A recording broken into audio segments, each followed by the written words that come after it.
Eu não sei se o Suárez fica ou sai, eu não sei se o Luan chegando vai render alguma coisa ou não, mas uma coisa eu sei sobre o ataque do Grêmio.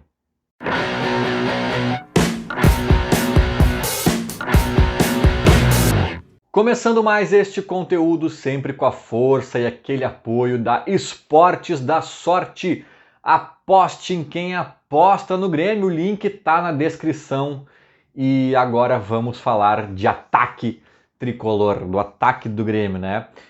Esse vídeo aqui não vai ser especificamente sobre o Luan, tá? Eu sei que tá pipocando já, estão pipocando aí notícias sobre a confirmação do retorno dele, né? Tô gravando esse vídeo pouco depois do meio-dia, comecinho da tarde desta segunda-feira, já tem jornalista cravando, mas as notícias mais ponderadas dizem que o Grêmio deve anunciar nos próximos dias, até estão falando de valores bem mais condizentes do que com o que eu imaginava, assim, né?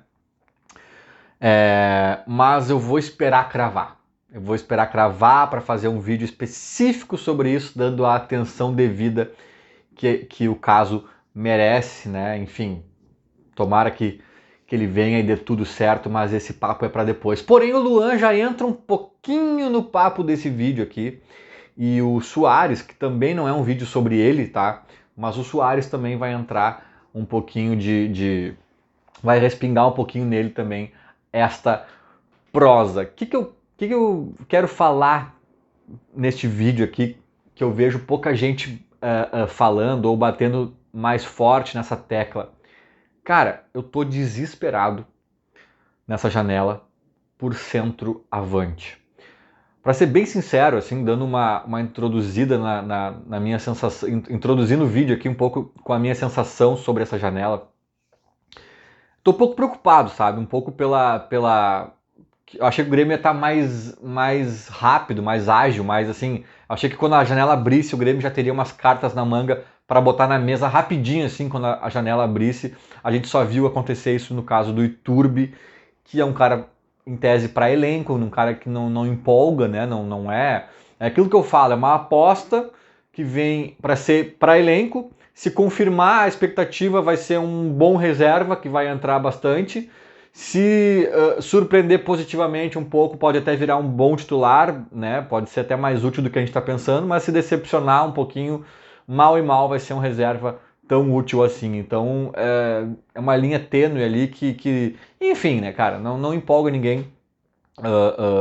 Acho que tem grande chance de ele cumprir a expectativa que é de ser um jogador útil para elenco e nada mais. Então, né, é uma contratação que o Grêmio já apresentou na janela, mas a única até o momento.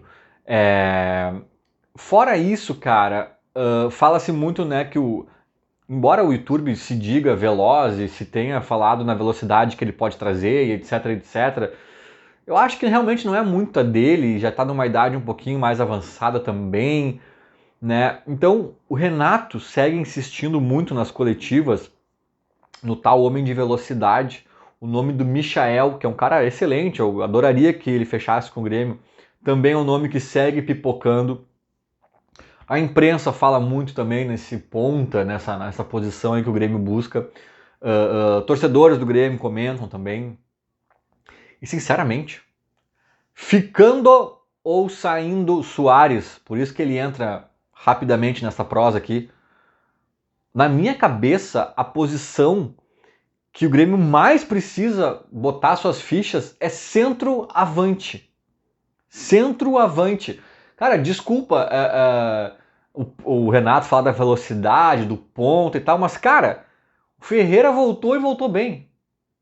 O Ferreira voltou e voltou bem. O próprio Iturbe não é ideal, talvez, beleza, mas numa dessa faz essa função.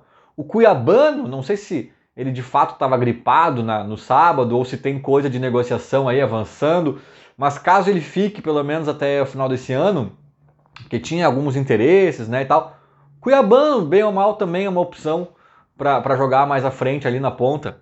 Então, cara, não sei, para mim não é a posição mais desesperadora. Sinceramente, não é a posição mais desesperadora. Aí tu olha para a base Tem aquele Natan, né? O Natan, sempre confundo porque andaram mudando o nome, Natan Rodrigues, talvez, andaram mudando o nome pelo qual ele é chamado. Mas, cara, é um guri que já mostrou que tem talento, que daqui a pouco é veloz, daqui a pouco pode ajudar. Agora, na centroavância, cara, eu já falei no vídeo pós-jogo, né? O André Henrique me mostrou que tem ferramentas que pode ser importante ali na frente, mas que para hoje ainda falta corpo, falta posicionamento, falta algum ímpeto, falta um monte de coisa. O Fred, aquele paraguaio, para mim, cara, vou dar todos os descontos do mundo que era estreia, pode estar nervoso, pode ter isso, pode ter aquilo, mas não mostrou nada, nem as ferramentinhas que o André deu uma mostrada ali, sabe? Então, assim, cara, não dá para sonhar alto este ano com André Henrique e Fred de centroavante.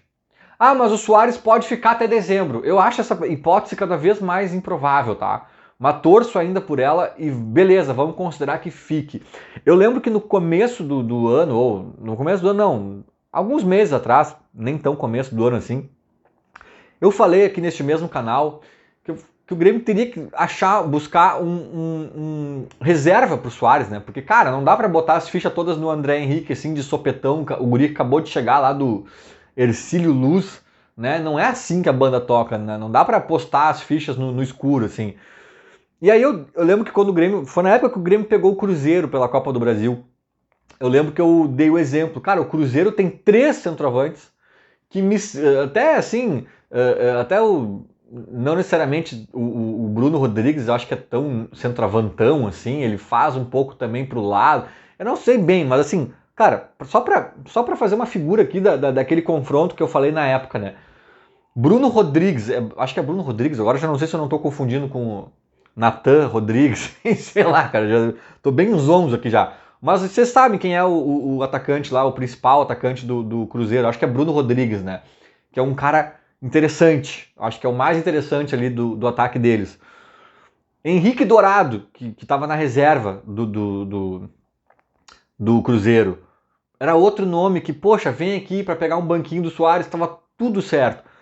E o terceiro ainda, que eu acho que esse está um pouco abaixo desses 2 primeiros, mas que também é um exemplinho, assim, só para, né, Gilberto, aquele centroavante Gilberto, que foi do Bahia e etc, etc.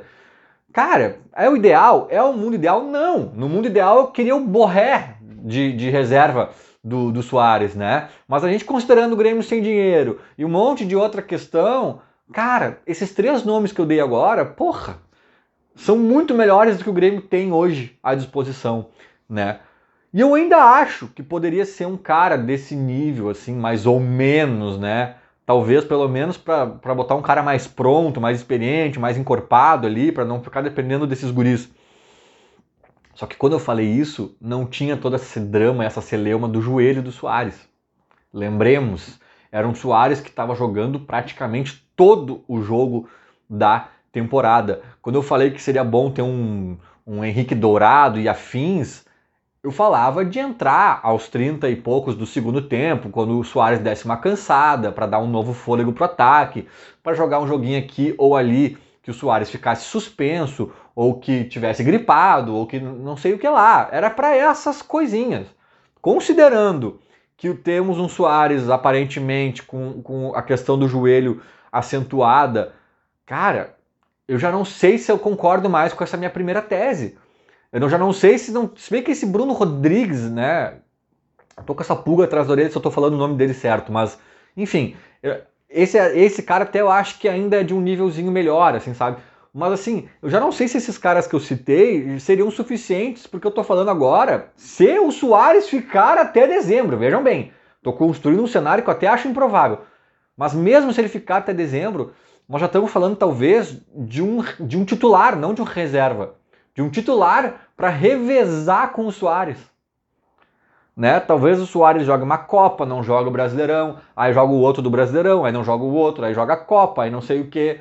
Né? Eu sei que é tiro curto a Copa do Brasil, mesmo passando para a final, o tiro é relativamente curto, mas mesmo assim o Brasileirão vai ter jogo quarta e domingo, que o Suárez não vai conseguir, né? Não conseguiria ficando até dezembro, jogar todas. Então, cara, nós estamos falando de um praticamente de um 12º titular.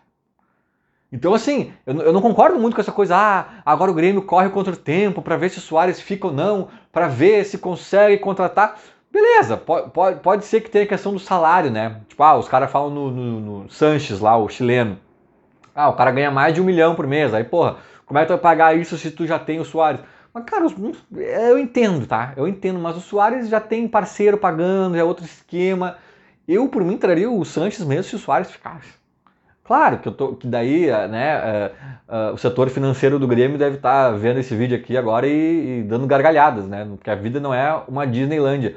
Agora, cara, é pra ser um 12º titular, cara. Beleza, não precisa ser um cara tão caro assim, mas um cara bom, sabe? E um cara pronto, um cara indiscutível. Eu acho, por exemplo, o Michael um patamar excelente, um cara de ponta, um cara que faz a diferença, um cara que, infelizmente, é caro, né? Mas as coisas boas geralmente são caras, só que pra ponta. Eu queria pegar tipo um Michael da vida pra centroavante, não precisa ser o Sanches, não precisa ser um cara meio galáctico, meio caro demais, assim, mas de repente um cara mais jovem, menos badalado um pouco, mas assim, mais jovem e talvez quase tão caro quanto, né? Pelo menos o salário. É isso, cara. Só que, poxa, eu vejo o pessoal falar em ponta, até em meia, e não sei o quê, e papapá, e zagueiro. Cara, centroavante, velho. A gente precisa, na melhor das hipóteses, que é o Soares ficando até dezembro, a gente precisa de um centroavante bom, não de uma apostinha, de um cara bom, cara. Se o Soares não ficar, meu Deus do céu, cara, precisamos de dois. Precisamos de dois, e só eu parece que tô desesperado. Né? Aí o Grêmio fala desse atacante aí que parece que não é centroavante, pelo que eu entendi, esse Mateu Coronel ali da Argentina é um cara mais de lado também, né? Mas assim, cara, poxa, empolga tanto quanto o Iturbe, talvez, assim, sabe? Tomara que seja uma gratíssima surpresa, mas... Cara, o Cristaldo foi um dos destaques do Campeonato Argentino, tá tendo alguma dificuldade aqui no Grêmio, com alguns bons jogos, outros nem tanto, né? Não tá sendo esse brilho todo aqui o Cristaldo. Eu acho que ainda pode ser um período de adaptação, acho que o Cristaldo ainda pode render frutos melhores, mas a gente tá vendo que não é grande coisa. E outra, o Campas tá sendo um dos destaques do Campeonato Argentino neste momento, né? Então, a gente contratar outro destaque do Campeonato Argentino não quer dizer grande coisa.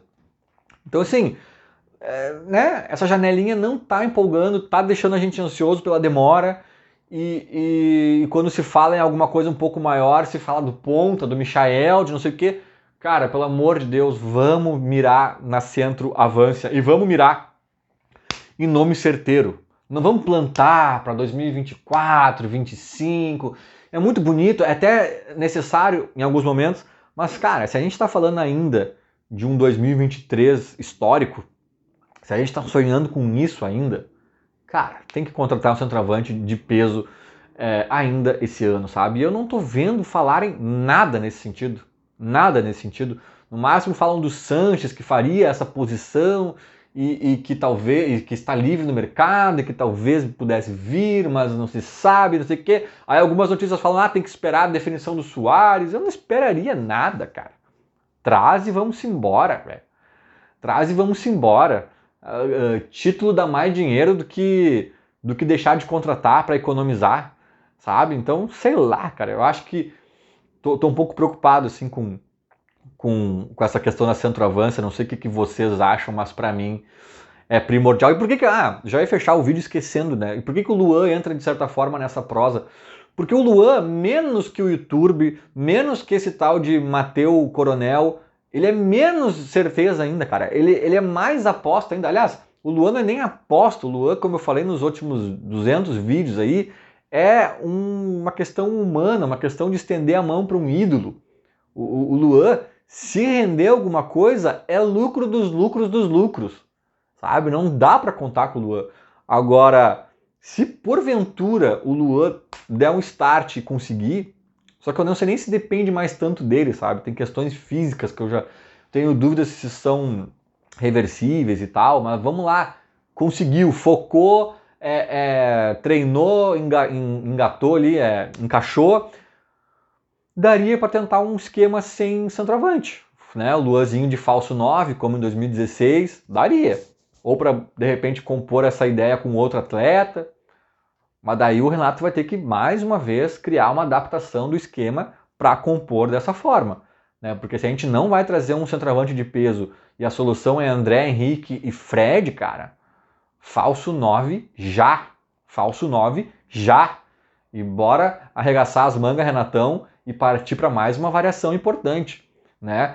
Beleza, não estou dizendo que vai ser o Luan esse falso 9, que seja, sei lá, o Cristaldo, que seja o não sei quem, sabe? Acha um jeito, contrata um outro jogador que não vai ser centroavante, então, mas que vai ser, que possa fazer esse papel. Agora, cara, André Henrique não está pronto ainda, e Fred sabe-se lá se estará pronto em algum momento.